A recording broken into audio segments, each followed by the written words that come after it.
If you had a friend in need, you would do anything you could to help them out.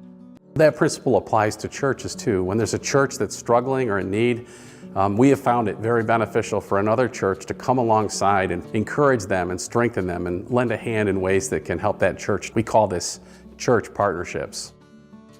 Because I didn't know what was going to happen. We were slowly going down.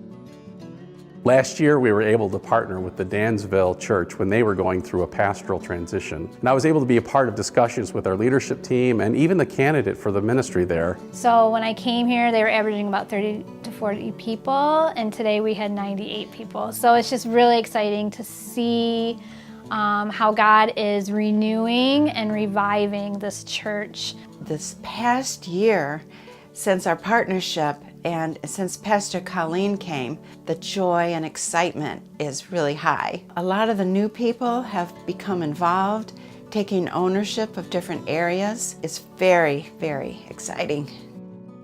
Our first partnership was with the Perry Church about 6 years ago. Some had even advocated closing the church, but the leaders there really wanted to make a difference and to change. They just weren't sure how. So they learned from our experience, and we shared some ideas with them, and they developed their own ideas. And that church really had its own identity in the community. So it wasn't Valley Chapel taking over the Perry Church. It was more sharing ideas with them that helped them see what they could do differently in their own context. Transitions can be a time where you lose a lot of people, and I think having that stability of still, we always came back to the partnership with Valley Chapel, and we had the ministers from there that were able to help us through that. We're close to that handoff point where Valley Chapel really kind of came around to us at Hope Chapel, and as we have grown and matured, it's sort of pushing the bird out of the nest. The church themselves, I think, are feeling like we're growing and maturing and are ready to really kind of run with this on our own, which is a healthy place to be. We talked a lot about getting our youth group to kind of be separated from Valley, not because it wasn't good, but there's a lot of kids in the community we felt like we weren't really reaching.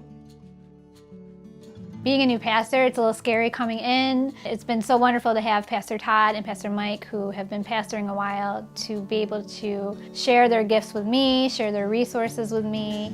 And it's so encouraging to not feel like I'm alone and isolated. So the greatest benefit to the partnership for me has been meeting with staff, being able to kind of talk through some of the goofiness or some new ideas or preaching ideas. Also having somebody that I know that I can call and connect with and say, hey, I'm struggling with this, or what do you think about this, or how do I move us along in this direction? Partnerships make a lot of sense. Ecclesiastes 4 says 2 are better than 1, for they have a good return for their labor. And if one falls down, the other can help them up. We've been able to help up a couple of other churches that were struggling and to begin to see them turn around. And we would love to see more partnerships succeed and bring fruit and life to churches everywhere.